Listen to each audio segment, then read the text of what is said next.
Brian Bowersock, the Auto Man here. Today we're talking about what you should have in your vehicle in case of an emergency. Very important stuff when it comes to cars. You get out there on the road, especially if you head up to the mountains to go snowboarding or skiing or wherever you're going, just across the country, heading out for, doesn't matter what, to see grandma, as we say. There are some things you can put in your vehicle to make it a lot safer in case something comes about. Now, they make some really great emergency kits now that have total first aid kits in them.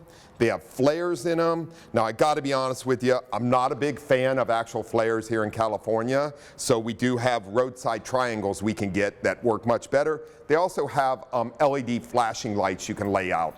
Way better than using the flares. But the rest of this kit is quite amazing. Jumper cables, an emergency battery, an emergency glow stick if needed. You should always keep water in your vehicle, very important. You might need that. A blanket's a great idea in case you get stuck somewhere. Fix-a-flat and a little air compressor, also great in the time of an emergency or a flat tire.